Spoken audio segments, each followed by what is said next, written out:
चलो आगे हम लोग सीखते हैं अभी अपरिमेय संख्या। परिमेय तक सीख चुके थे, अब हम लोग को सीखना है आगे अपरिमेय संख्या। इसको बोलते हैं इन इंग्लिश में इरेशनल नंबर। Irrational number. अब देखो परिमेय में हम लोग सीखे थे कि जिसे P बटा Q के रूप में लिखा जा सके उसको हम लोग बोलते हैं परिमेय संख्या। अपरिमेय संख्या में क्या है कि जिसे P बटा Q के रूप में लिखा नहीं जा सके, P बटा Q के रूप में नहीं लिखा जा सके, वो आपका क्या कहलाता है? नहीं लिखा जा सके वो आपका कहलाएगा अपरिमेय संख्या। तो अपरिमेय संख्या को हम लोग तीन कैटेगरी से हम लोग डिवाइड कर लेते हैं। पहला हम लोग ये जान लेते हैं कि जो संख्या अंडर रूट में लिखा रहेगा, जो आपका अंतः वर्गमूल में लिखा रहेगा, उसके आधार पे हम लोग बांट लेते हैं पहले। जैसे देखो √3 लिखा रहेगा, √5 लिखा रहे, √4 लिखा रहे, √7 लिखा रहे, √8 लिखा रहे, √9 लिखा रहे। और इसमें हम लोग को ये डिफाइन करना रहे कि कौन अपरिमेय है और कौन परिमेय संख्या है। तो इसको हम लोग ऐसे डिफाइन करेंगे कि जिसका ना पूरा पूरा वर्गमूल निकले, जिसका पूरा पूरा वर्गमूल निकलेगा वो आपका हो जाएगा परिमेय, और जिसका पूरा पूरा वर्गमूल नहीं निकलेगा वो हो जाएगा आपका अपरिमेय। जैसे देखो √3 है तो इसका ना दशमलव में आता है 1.732, तो यानी इसका पूरा पूरा नहीं निकलता है। जैसे 5 है तो 5 को ना हम लोग कोई भी दो ऐसे गुणक में नहीं तोड़ सकते हैं जो आपका सेम वाला रिपीट वाला रहेगा, तो ये 5 भी आपका क्या हो जाएगा? अपरिमेय। √4 का ना पूरा पूरा वर्गमूल निकलेगा, क्योंकि 4 ना 2 का स्क्वायर है, 2 का गुणक है, यानी 2 को ना हम 2 बार लिखे हैं इसके अंतर्गत। तो 2 बार जब लिखते हैं तो रूट में क्या होता है कि कोई एक बाहर चलाता है। जब 2 सेम रहेगा गुणक में तो एक बाहर चलाता है, तो इसका पूरा पूरा वर्गमूल के रूप में 2 आ गया, तो इसलिए क्या हो जाएगा? ये परिमेय हो जाएगा। हम लोग को सिर्फ ये जानना अपरिमेय में कौन शामिल होगा? वो शामिल होगा जो आपका कौन सा रहेगा जिसका पूरा पूरा वर्गमूल नहीं निकलेगा, वो अपरिमेय हो जाएगा। जैसे √7 इसका भी पूरा पूरा नहीं निकलेगा, ये हो जाएगा अपरिमेय। √8 इसका भी पूरा पूरा वर्गमूल नहीं निकलेगा, इसलिए ये भी हो जाएगा आपका अपरिमेय। अगला है आपका √9, इसका ना पूरा पूरा वर्गमूल 3 आता है, इसलिए क्या हो जाएगा? परिमेय। तो पहला फैक्ट हमें यह याद रखना है कि P बटा Q के रूप में तो नहीं लिखा जा सके, ये फॉर्मेट है आपका इरेशनल नंबर का। हमने पहला पॉइंट में यहाँ ये देखा है कि जिसका पूरा पूरा वर्गमूल नहीं निकले, इसको हम लोग नीचे लिख देते हैं। जिसका पूरा पूरा वर्गमूल नहीं निकले उसको हम लोग क्या बोलते हैं? नहीं निकले, उसको हम लोग क्या बोलते हैं? उसको हम लोग बोलते हैं अपरिमेय संख्या, और वो अंडर रूट में लिखा रहेगा तब। तो पहला केस ये होगा, इसमें हम लोग पहचान जाएंगे जिसका पूरा पूरा वर्गमूल नहीं रहेगा वो आपका क्या कहलाएगा? अपरिमेय, और जिसका पूरा पूरा वर्गमूल रहेगा वो कहलाएगा परिमेय। ठीक, आगे हम लोग सीखते हैं दूसरा पॉइंट इसी से रिलेटेड। नेक्स्ट अगला है अपरिमेय का प्रसार के आधार पे।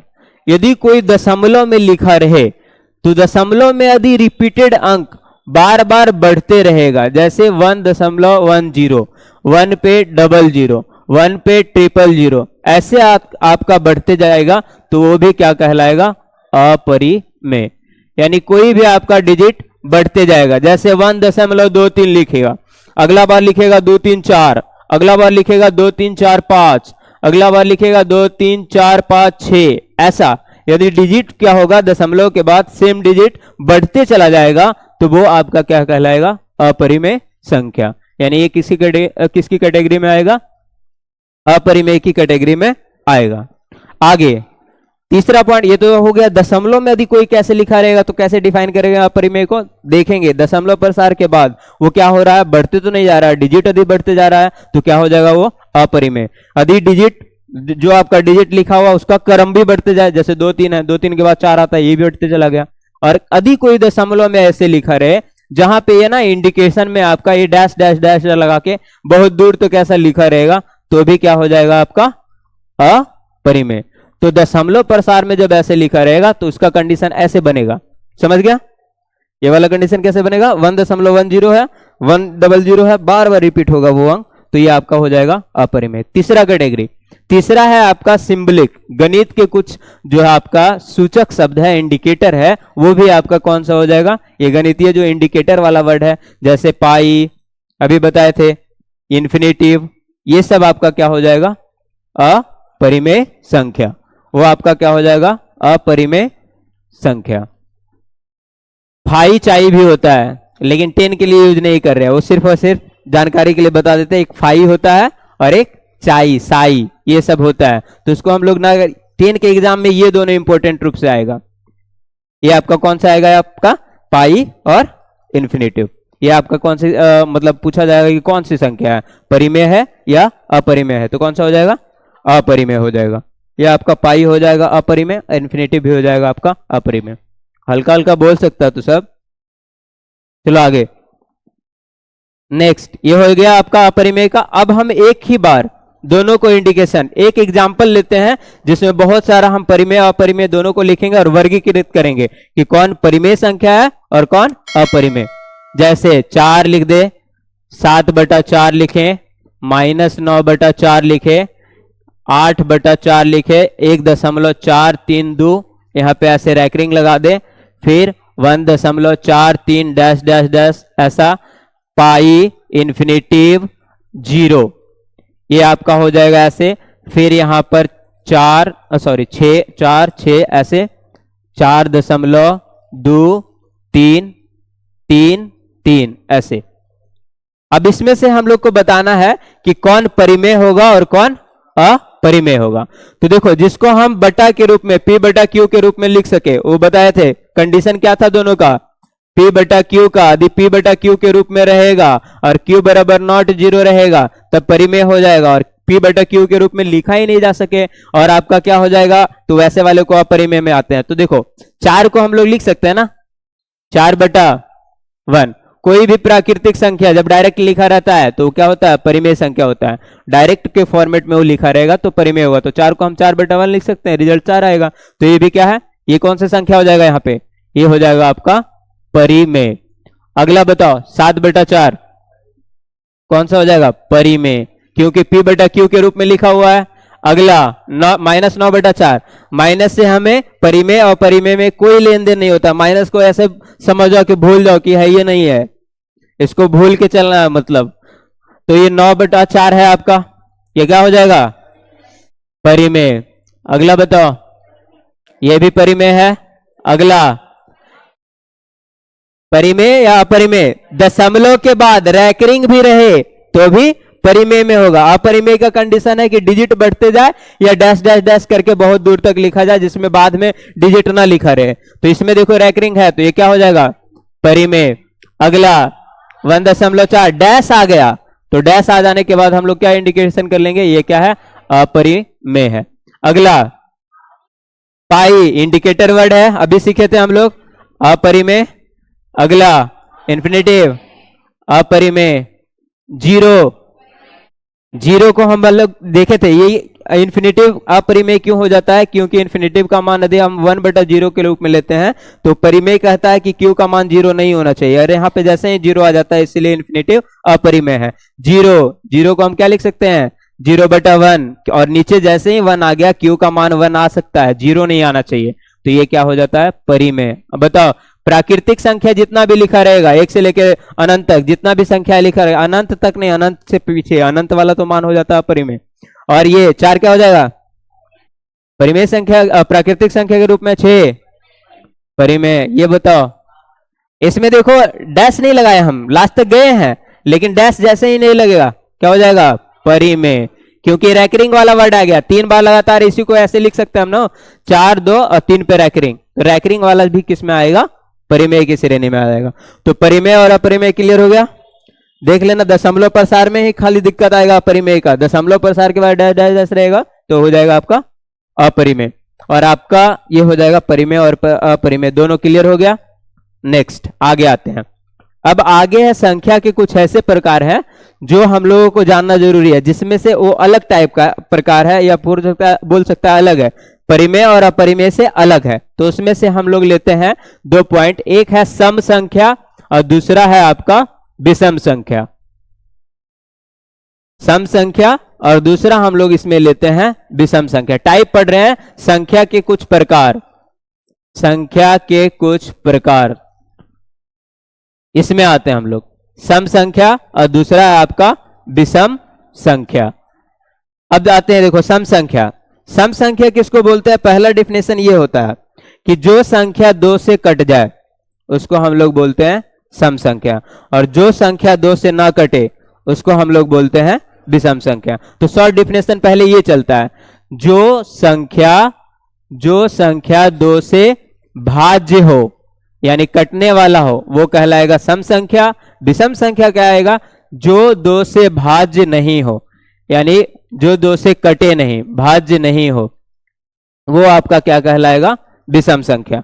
अब देखो, दो से कटने वाला छोटा छोटा नंबर यदि हम लेंगे तो डायरेक्ट हम लोग पहचान, जैसे 18 है तो हम डायरेक्ट भागा करके देख सकते हैं, 2 9 18 देख रहे हैं कट रहा है। लेकिन यदि हम बड़ा अंक लेते हैं 4 3 2 1 6 3 2 1 ऐसे, अब हम लोग को पता करना रहेगा कि सम है या विषम। तो कैसे पता करेंगे? डिवाइड देना पड़ेगा, और डिवाइड करने के लिए बहुत लंबा प्रोसेस जाएगा, बहुत ज्यादा टाइम लगेगा। तो उसके लिए बनाया गया है सम संख्या और विषम को पहचानने का एक और तरीका है, वो है इकाई अंक। अब यहां से देखो, ये तो आपका ये हो जाएगा। अब हम लोग पहचानेंगे इसको किससे? इकाई अंक से। तो सम का इकाई अंक, ध्यान देगा, सम के लिए कंडीशन क्या है कि वैसा कोई भी संख्या जिसका इकाई अंक 2 रहे, 4 रहे, 6 रहे, 8 रहे, 0 रहे, वो क्या कहलाएगा? सम संख्या। इकाई अंक से पकड़ लेंगे। अब बताओ, इसमें ये नंबर हमने लिखा था, अब सम है या विषम? डिवाइड देने का कोई जरूरत नहीं, लास्ट डिजिट देखना है हम लोग को, क्या है? 1 है। हम लोग कंडीशन सम में क्या पढ़े हैं? 2 4 6 8 0, ये रहेगा तो सम। तो बोले सम है? नहीं, ये सम नहीं है। दूसरा आपका विषम का क्या है? इसका इकाई अंक पे आते हैं। इसका डिफिनेशन इकाई अंक के अनुसार, यदि इकाई अंक के अनुसार इसका डिफिनेशन देना चाहे तो इसका इकाई अंक क्या होगा संख्या के अंदर? 1 3 5 7 9। जिसका इकाई अंक 1 3 5 7 9 रहेगा वो संख्या क्या हो जाएगा? विषम संख्या। जैसे यहां पे ऐसे हम एग्जांपल ले लेते हैं, 2 1 2, पूछे इसमें सम है या विषम, तो हमें यूनिट डिजिट देखना है। 2 आ गया तो 2 किसका कंडीशन है? सम का, तो ये हो जाएगा आपका सम संख्या। ये विषम सम हो जाएगा, अब विषम नहीं होगा। ये क्लियर? सम विषम क्लियर हो गया।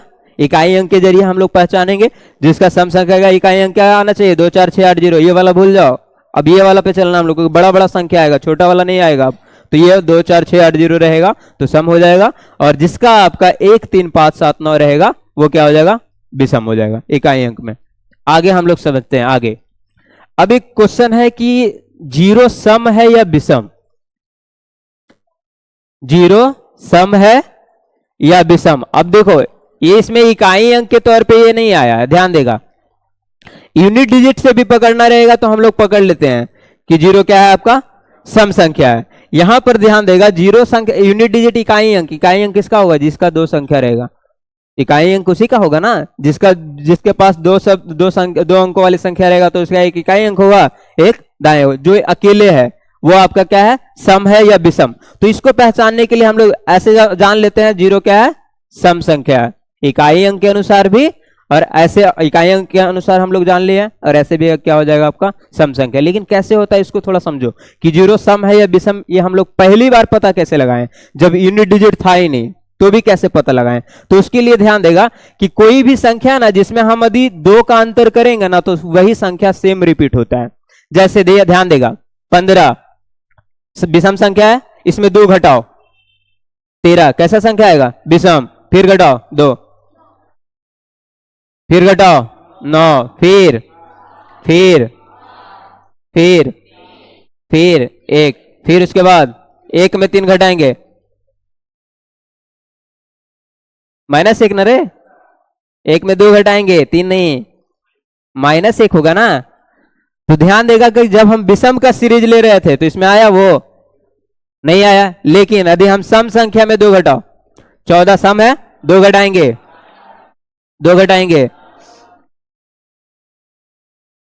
2 0, तो क्लियर हो गया 0 कैसी संख्या है? सम। ध्यान रखना, कभी कभी सब बोल देता सम और विषम दोनों, तो 0 हमेशा सम होगा। वो किस नियम से पहले लगाया था? यही वाला रूल कि सम में 2 घटा के देखा तो सेम रिजल्ट आ रहा है, सम सम सम। तो ये भी पता चला कि 2 में जब 2 घटाए तो 0 जो आया वो भी क्या है? सम है। तो ये क्लियर हो गया। आगे आते हैं, सम संख्या हो गया आपका क्लियर। नेक्स्ट वाला आपका है सम और विषम में आगे हम लोग जीरो को हम लोग डिफाइन कर लिए। अगला है अभाज्य संख्या। तीन संख्या एक साथ ले रहे हैं हम, अभाज्य संख्या, भाज्य संख्या और फिर तीसरा ले लेते हैं सह अभाज्य संख्या।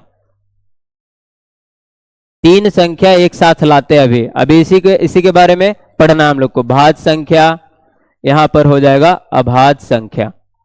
तीन टाइप का संख्या आ जाएगा, ये आपका हो जाएगा अभाज्य और दूसरा भाज्य और तीसरा सह अभाज्य। अभाज्य संख्या किसको बोलेंगे? वैसी संख्या जो खुद से कटे और एक से कटे। वैसी संख्या जो खुद से कटे और एक से कटे, एक हर किसी को काट देता है। तो डायरेक्ट डिफिनेशन ऐसे भी बोला जाता है कि जो खुद से कटे, क्योंकि एक तो सबको काट ही रहा है, वो तो पता ही हमें। तो आपका क्या है? वैसी संख्या जो एक से कटे और खुद से कटे, वो आपका क्या हो जाएगा? अभाज्य संख्या। वैसा संख्या लिख देते हैं जो एक से कटे या खुद से कटे, या खुद से कटे, डिवाइड हो, भाज्य हो, वो आपका अभाज्य संख्या। जैसे एग्जाम्पल, एक से शुरू होगा अभाज्य संख्या, एक का एक ही मेंबर है, ध्यान देगा। अभाज्य को काटने के लिए दो संख्या, एक चाहिए और एक खुद। यदि हम एक से गिनती शुरू करते हैं तो एक अभाज्य में क्या है? एक खुद का एक ही डिवाइडर है, खुद भी है और वो भी है, तो इसलिए दो डिवाइडर हमें चाहिए। एक खुद, एक सेम नहीं रहना चाहिए, दोनों डिवाइडर अलग अलग रहना चाहिए। और यहाँ एक में सेम ही हो रहा है, इसीलिए एक से सम संख्या को काउंट, एक से अभाज्य संख्या को काउंट नहीं करते हैं। ध्यान देगा, काउंट कहां से होता है? दो से। दो हो जाएगा। तीन भी देखो, एक से कट रहा है, तीन से कट रहा है, पांच, एक से कट रहा है, पांच से। चार यदि बोलेगा तो क्या हो जाएगा? अभाज्य संख्या नहीं होगा। सात, एक से कट रहा है, सात से कट रहा है। अब यहां से एक क्वेश्चन जो एग्जाम में हम लोगों का बना है, 10 क्लासेस में जो बनता है कि सबसे छोटी अभाज्य संख्या कौन है? ध्यान रख लेगा, याद कर लेगा, सबसे छोटी अभाज्य संख्या कौन हो जाएगा? दो हो जाएगा।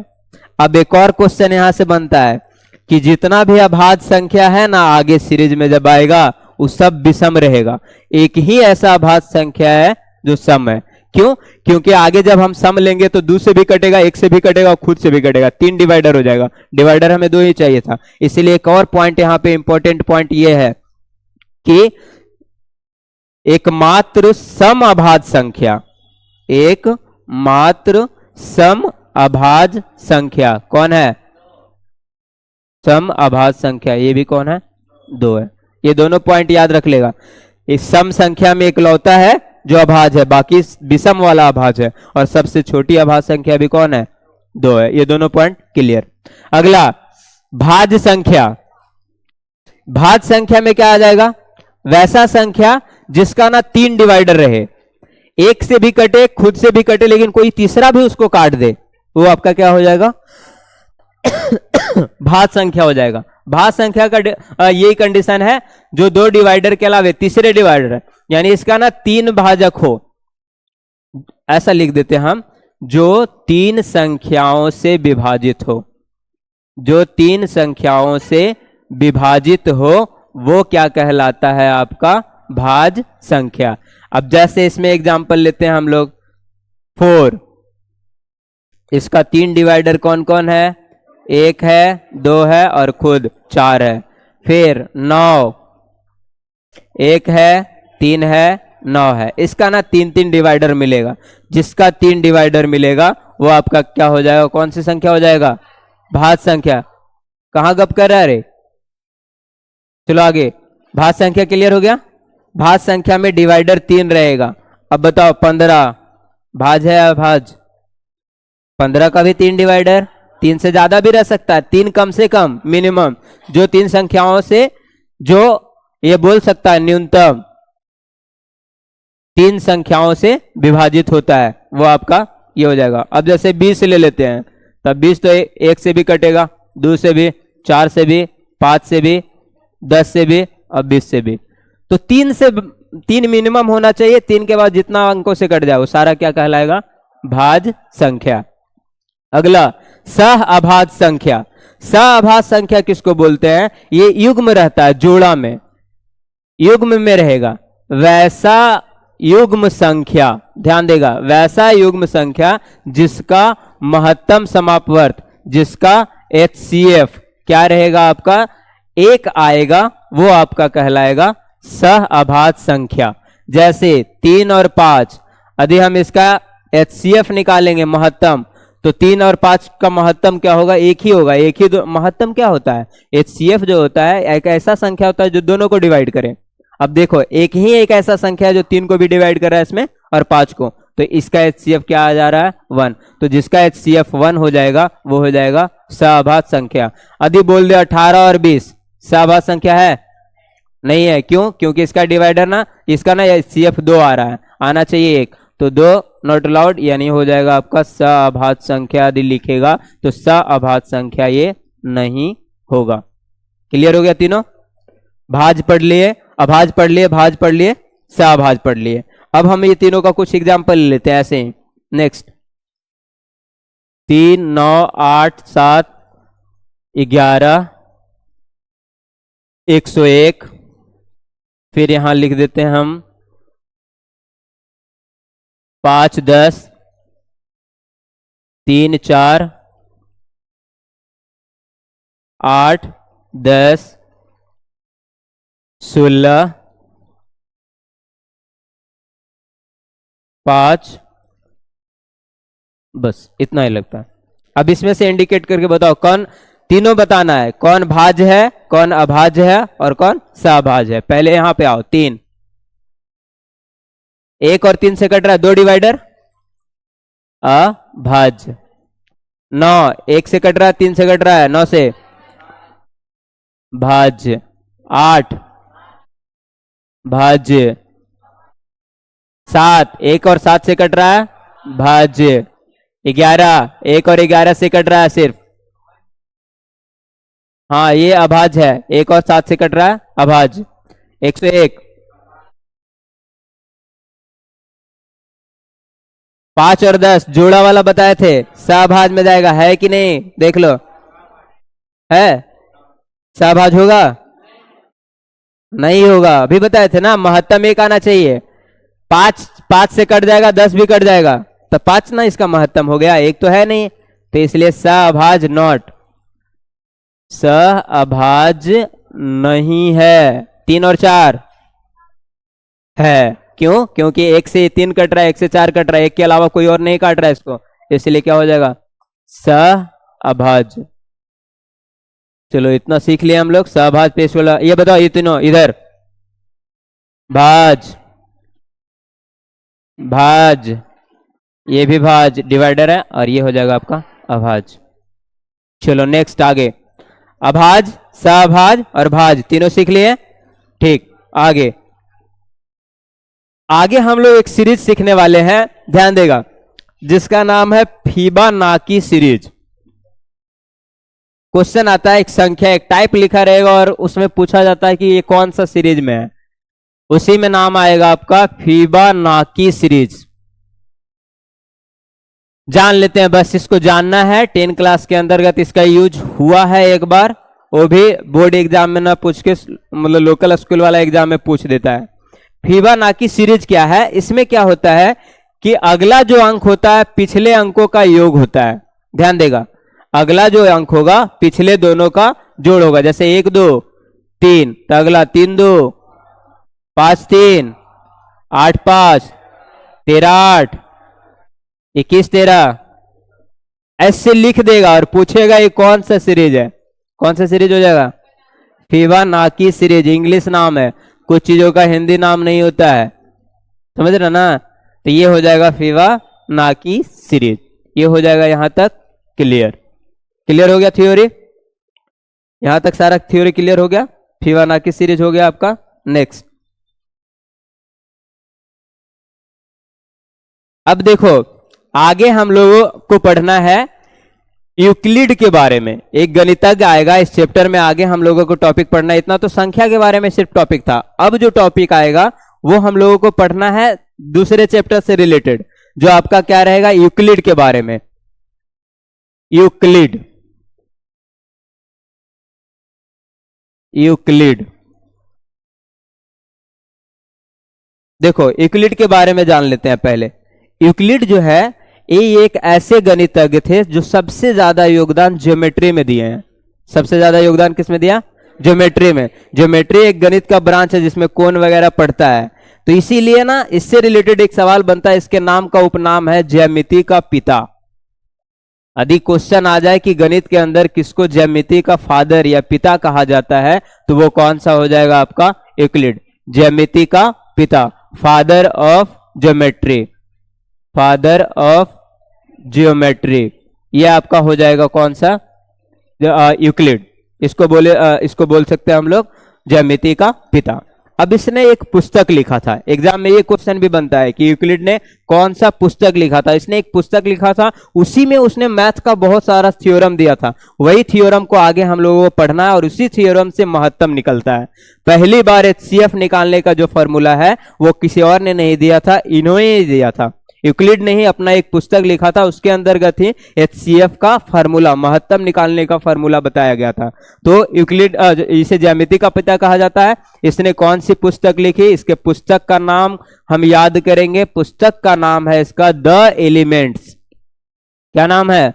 The elements. ये आपका पुस्तक का इसका नाम है, द एलिमेंट्स। और इसी में इन्होंने अपना थ्योरी दिया है। इन्होंने 3 थ्योरी दिया है इसके अंतर्गत। हम बताते हैं ये तीनों कौन कौन है। ये पहले क्लियर हो गया। यूक्लिड के बारे में 2 पॉइंट याद रखेगा। कौन कौन सा? पहले ज्यामिति का पिता किसको कहा जाता है? यूक्लिड को। दूसरा पॉइंट पुस्तक का नाम, उसके पुस्तक का नाम क्या है? The elements. नेक्स्ट आगे इसी के बारे में आगे बढ़ते हैं हम लोग। यूक्लिड से रिलेटेड यूक्लिड ने 3 बातें बताई, जिसमें से देखो यहां पर यूक्लिड का 3 पॉइंट है। इसने दिया एक पहला पॉइंट जो दिया, जो पहला थ्योरी दिया वो है, उसको बोलते हैं यूक्लिड विभाजन प्रमेयिका। यूक्लिड विभाजन प्रमेयिका, ये आपका इन्होंने पहला ये दिया था। यूक्लिड विभाजन प्रमेयिका एक थ्योरम दिया। अब इस थ्योरम में क्या है उसको समझते हैं पहले। इन्होंने इस थ्योरम में क्या बताया? यूक्लिड विभाजन प्रमेयिका, प्रमेयिका को जान लो। इसको प्रमेयिका को हम लोग बोलते हैं लेमा इंग्लिश में। Euclid divisional lemma. इंग्लिश ऐसे ज्यादा जानना जरूरी नहीं, हम लोग बिहार बोर्ड वाले हैं, लेकिन इंग्लिश फिर भी जानेंगे। तो यहां लेम्मा प्रमेयिका, प्रमेयिका को हम लोग बोलते हैं क्या है यहां पर? ये वाला क्या है आपका? प्रमेयिका को लेम्मा थ्योरम भी बोला जाता है आपका, थ्योरम के नाम से भी जानेंगे हम लोग, प्रमेय बोलते हैं। तो ये क्या है आपका? ये ना ये सिद्ध कथन है। जब भी किसी के अंदर बाद में लग जाए प्रमेयिका, इसका मतलब होता है कि वो कथन को प्रूफ कर दिया गया है। अब उस कथन को प्रूफ कर दिया गया है, उसके आगे कोई और कथन नहीं आएगा उसके अंतर्गत। तो ये क्या है? सिद्ध कथन है। एग्जाम में 2 नंबर के लिए लिखने के लिए आता है इसमें कि यूक्लिड विभाजन प्रमेयिका क्या है, ये लिखें। यानी उसको हम लोग मैथ के अंतर्गत भी कुछ लिखने के लिए आता है, उसमें से एक ये है, एक और आएगा इसी का थ्योरी। तो यूक्लिड विभाजन प्रमेयिका को हम लोग कैसे लिखेंगे वो समझो। तो यहां पर ऐसे पॉइंट बनाएगा, यूक्लिड विभाजन प्रमेयिका एक सिद्ध कथन है। जिससे क्या होता है, उन्होंने क्या बोला कि कोई भी संख्या a है ना, तो उसको हम लोग ना BQ + R के रूप में लिख सकते हैं। अब ये पॉइंट कौन सा? ये पॉइंट क्या है कि ये बोला जा रहा है BQ + R के रूप में लिख सकते हैं, ये क्या है? तो ये अभी बताते आगे हम। तो इन्होंने यही वाला आपका है यूक्लिड विभाजन प्रमेयिका। आप बोलेगा कैसे? यूक्लिड विभाजन प्रमेयिका के बारे में लिखना रहेगा तो क्या लिखेगा?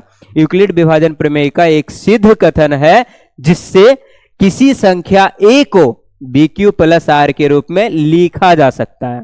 इतना ही इसका पॉइंट है। फिर से सुन लो, यूक्लिड विभाजन प्रमेयिका एक सिद्ध कथन है जिससे किसी संख्या a को BQ + R के रूप में लिखा जा सकता है। जहां एक कंडीशन इन्होंने लगा दिया।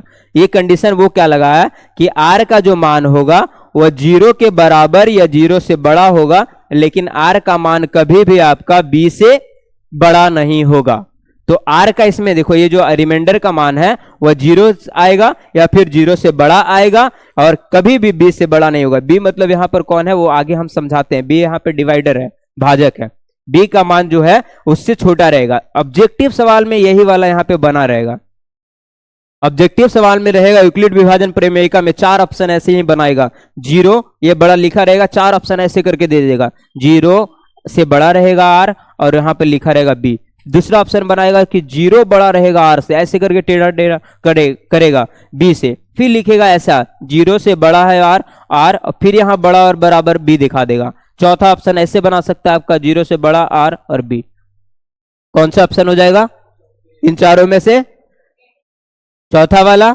एक बोल रहा है कोई, बराबर भी चलेगा, 0 के बराबर या बड़ा रह सकता है लेकिन बी से छोटा रहेगा। तो ध्यान देगा, इस सिंबल को याद रख लेना है। अब इस सिंबल क्या है उसको हम अभी समझाते हैं। तो क्लियर हो गया।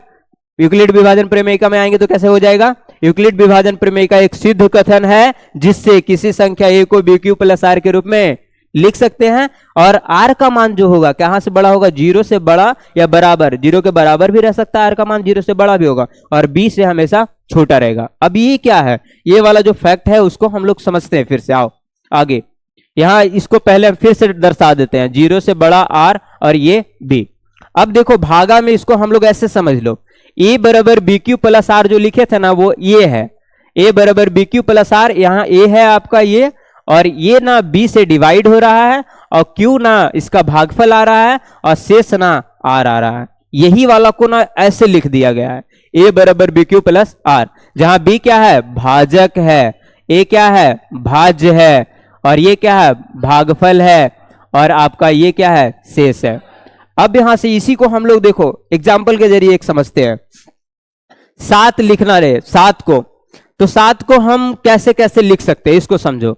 7 को यदि हम 1 से डिवाइड करेंगे, ऐसे ध्यान देगा, 7 को हम 1 से डिवाइड करेंगे तो 1 सत्ते यहां पर क्या हो जाएगा? 7, यहां पर क्या बच गया? 0। यानी यहां 7 को हमने कैसे लिखा? देखो यहां पर एक और ये चलता है आपका कि जो भाज्य होता है ना वो भाजक गुने भागफल प्लस शेष के बराबर होता है। ये थ्योरी 9 क्लास में ही पढ़े हम लोग। ये क्या है?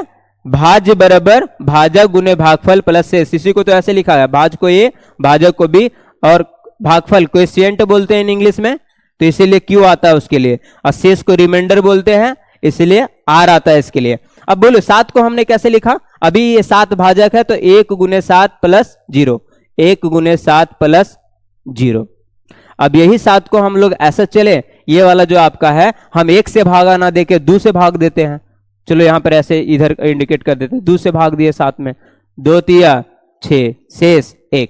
चलो 7 बराबर, अब कैसे लिख सकते हैं 7 को दूसरे तरीके से? 2 गुने 3 प्लस 1, भाज बराबर भाजक गुने भागफल प्लस शेष। एग्जाम्पल ले रहे हैं समझने के लिए। अब यही बात को उन्होंने यहां बोला है कि a बराबर bq प्लस आर के रूप में हमेशा लिख सकते हैं। अब यहां देखो नेक्स्ट, यहां पर देखेंगे अगला, 7 को हम 3 से लगा दें, 7 को 3 से लगा दें, तो 3 से जब 7 को लगाएंगे 3 दूना शेष 1, 3 गुने 2 प्लस 1। और बताओ किससे लगेगा? अब 7 से लगेगा अकेले कि 4 से भी लगेगा ना? 4 से भी लग जाएगा। 4 को 7 से लगाते हैं, 4 एक कम 4 3। ये क्यों समझा रहे उसको समझो। 7, तो 7 को क्यों लिख दिया? 4 गुने 1 प्लस 3। अब यहां ध्यान देगा कि इसी ए को, एक ही संख्या था 7, लेकिन हमने कितने तरीके से लिख दिया? a गुने 7 प्लस 0। वही कहा है इसने कि किसी संख्या a को bq प्लस r के रूप में, यहां पर b नजर आ रहा है, q नजर आ रहा है, r नजर आ रहा है, और ये a नजर आ रहा है। a एक ही संख्या, बार बार इसका bq प्लस r बदलते जा रहा है। यही प्रमेय, यही क्या है आपका यूक्लिड विभाजन प्रमेय का। एग्जाम में हम लोग को ये नहीं समझाना रहेगा, ये समझाना वगैरह नहीं, एग्जाम में पूछा नहीं जाएगा। एग्जाम में वही पूछा जाएगा जो बताए थ्योरी कि यूक्लिड विभाजन प्रमेय का क्या है, वो पूछा जाएगा। तो क्या है? यूक्लिड विभाजन प्रमेय का एक सिद्ध कथन है जिससे किसी संख्या a को bq प्लस r के रूप में लिखा जा सकता है। वही यहां पर। अब ध्यान दो, ये वाला जो मान हम इस पे चर्चा कर रहे थे कि 0 r और b, ये अब यहां देखेगा ध्यान से कि हमने b का मान कितना लिया है? 1, q का मान कितना आया? 7, r का मान 0। तो देखो b का मान हमने 1 लिया, तो r का मान देखो, ध्यान देगा r का मान b से छोटा ही आया है। यहां पर देखो b का मान से r का मान छोटा ही आया। वही बात यहां कहना चाह रहा है कि b ना हमेशा आएगा, जहां भी देखो यहां पर आपका b है, r का मान छोटा ही आ रहा है, b है, r का मान छोटा ही है, b 4 है, r का मान हमेशा b से छोटा आएगा। और ये वाला ध्यान देगा, एक बात और बोला गया कि जी r का मान कहां से शुरू हो सकता है? 0 से। देखो रिमाइंडर में 0 भी आया और 0 से बड़ा भी आया, जीरो से बड़ा एक आया ना, यहाँ पे 3 आ गया। यही बात को यहाँ पे ऐसे दर्शा दिया गया, समझ गया कि जो डिवाइडर रहेगा ना उससे कभी भी शेषफल बड़ा नहीं होगा। क्यों नहीं बड़ा होगा, ध्यान देगा। अब इसको भी समझ लेते क्यों बड़ा नहीं होगा। जैसे 7 को हम 27 तक लगाए हैं तो 7 तिया 21, कितना गया 6, 7 से एक छोटा आ रहा है 6, अगला हम 7 से लगाएंगे 28 में, 7 चौक 0, देखेगा रिमाइंडर 6 के बाद घूर गया, 7 गए नहीं किया, 7 गया यहाँ पे, 7 नहीं जा पाया। क्यों नहीं जा पाया, क्योंकि रिमाइंडर हमेशा क्वेश्चन ये जो भाजक है उससे छोटा रहेगा। यही बात यहाँ पे लिखा हुआ है कि आर का मान 0 से तो बड़ा हो सकता है, 0 के बराबर भी रह सकता है, लेकिन कभी भी वो जो भाजक है उससे छोटा रहेगा। तो ये पॉइंट हमेशा याद रख लेगा। ये हो जाएगा यूक्लिड विभाजन प्रमेय का। क्लियर हो गया। नेक्स्ट अगला है यूक्लिड विभाजन एल्गोरिथम। तो इसको ना शॉर्ट में ऐसे बोल देते हैं विभाजन एल्गोरिथम, विभाजन एल्गोरिथम ये है आपका। अब देखो एल्गोरिथम जो वर्ड है ना, वो वर्ड जो है यहाँ पे देखो 2 वर्ड आया, तो पहले एल्गोरिथम पे चर्चा कर लेते हैं। ये ना अरबी भाषा का वर्ड है। किसका है, अरबी का। और ये जो बना है वो बना है किससे, अलजेब्रा से। ये किससे बना है, अलजेब्रा से। एल्गोरिथम वर्ड है, अरबी का है और बना किससे है, अलजेब्रा से। पहला जो गणित का एक ब्रांच हम लोग पढ़ते हैं वो क्या है, अलजेब्रा। गणित का एक ब्रांच पढ़ते हैं ना अलजेब्रा, जिसमें जोड़ घटाव गुणा भाग ABCD से रिलेटेड रहता है, वो आपका क्या कहलाता है, अलजेब्रा। अलजेब्रा जो है, अलजेब्रा ये आपका इंग्लिश वर्ड है, लेकिन ये पहले अरबी में था, तो अरबी वाले लोगों ने इसको लिखा था। अलजेब्रा जो बनाया है वो पहले भी बताए थे हम, संख्या किसकी देन है, अरब की सभ्यता वाले लोगों का देन है, उसमें बता चुके हैं। तो अलजेब्रा ना जो वो है ना, हिसाब अल जबर व अल मुकाबला, हिसाब अल जबर जो पुस्तक उन लोग लिखते हैं अरबी वाले, तो अरबी वाले ऐसे लिखेंगे। तो अलजेब्रा का जो पुराना जो है आपका, अलजेब्रा कहां से लिया गया है, अलजेब्रा जो वर्ड आया, अलजेब्रा का जो गणित आया वो कहां से आया, कौन से पुस्तक से, हिसाब अल जबर व अल मुकाबला। नहीं उर्दू वर्ड है रे, ध्यान देगा। हिसाब अल जबर व अल मुकाबला। एग्जाम में क्वेश्चन पूछा यही कि अलजेब्रा कौन से वर्ड से आया है, हिसाब अल जबर व अल मुकाबला। देखा होगा अरबी वाले लोग ऐसा ही बोलते हैं ये सब वर्ड, तो ये इससे लिया गया। अब इसके लेखक जो है, ये जो पुस्तक है उसके लेखक का नाम, फुल नाम जो है वो आपका क्या है, सुन लेगा, मोहम्मद इबन इसाक मुंसा अली अंसारी। मोहम्मद इबन इसाक मुंसा अली अंसारी अल ख्वारिजमी, अल ख्वारिजमी इसका पूरा नाम है, पूरे खानदान का नाम है इसमें लगा हुआ है। इन लोग अपना नाम जब लिखता है तो ऐड करते चला गया। जैसे नाम सुना होगा एक का, APJ अब्दुल कलाम आजाद, पूरा नाम क्या है उनका, हाँ तो APJ वो शॉर्ट फॉर्म है उसका, पूरा नाम। दो ऐसे ना, दो का नाम ना ऐसे वाले बहुत ज्यादा ये है, बता देते हैं। एक है ये तो मोहम्मद इबन इसाक, याद कर पाएगा, शॉर्ट में ना इसको ऐसे याद करते हैं हम लोग, मोहम्मद यहां के बाद मुंसा अली अंसारी अल ख्वारिजमी तक पहुंच जाएगा, इबन इसाक को छोड़ देना। लेकिन ये दोनों इंपॉर्टेंट है क्योंकि इसका ही टाइटल है। इसका पूरा नाम मोहम्मद इबन इसाक मुंसा अली अंसारी अल ख्वारिजमी। ये सब देख रहा है, इतना थ्योरी दिया, अपना नाम ही बड़ा बड़ा करके रखा है। APJ अब्दुल कलाम का पूरा नाम क्या है, APJ अब्दुल कलाम आजाद। जैसे हिंदी इंग्लिश लिख दिया सेम ये करके। ये इनका पूरा नाम क्या है, ए से है अबुल पैकीर जैनुल अब्दीन अब्दुल कलाम आजाद, अब्दुल कलाम आजाद, ये इसका पूरा नाम है। क्लियर। दो तीन का नाम बहुत खतरनाक है, एक साउथ फिल्म में भी देखा है तू सब, नाम लेता है 2-3 बार रिपीट करते करते। तो अब्दुल कलाम आजाद का पूरा, APJ अब्दुल कलाम आजाद का पूरा नाम क्या है, फिर याद कर लेगा आज। मिसाइल मैन बोला जाता है इनको, मिसाइल का आविष्कार, वही मिसाइल हम लोग मार रहे हैं अभी पाकिस्तान पे, तो ये है वो अबुल पैकीर जैनुल अब्दीन अब्दुल कलाम आजाद। इधर वाला का नाम नहीं याद होगा तो बस शॉर्ट में मोहम्मद अल ख्वारिजमी। शुरू उठाना लास्ट उठाना और दोनों को जोड़ देना, मोहम्मद अल ख्वारिज़मी, ये हो जाएगा आपका इसका नाम। क्लियर।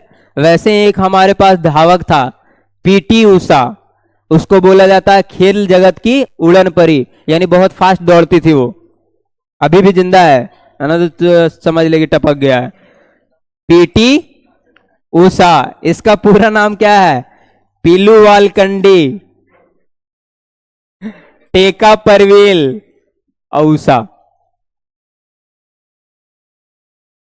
ये इतना है। तो ये कहां से आया है जान गया? अलजेब्रा पुस्तक। पहले देखो एल्गोरिथम कहां से आया है? अलजेब्रा से। अलजेब्रा कहां से आया है? हिसाब अल जबर व अल मुकाबला। इसके लेखक कौन है? मोहम्मद इबन इसाक मुंसा अली अंसारी अल ख्वारिज़मी, जिसका शॉर्ट नेम कहां से चलता है? ये वाला नाम, यहां तक शॉर्ट कर सकते हैं, इबन इसाक को हटा सकते हैं और मुंसा अली अंसारी, और शॉर्ट में याद रखना है तो मोहम्मद अल ख्वारिज़मी। ये आपका ये हो जाएगा। इतना क्लियर? चलो आगे। ज्यादा हो गया क्या? अब रहने दे। हाँ इतना है। हाँ ठीक है, तो आज इतना ही रहने देते हैं, आगे नेक्स्ट चलेंगे अगले क्लास में।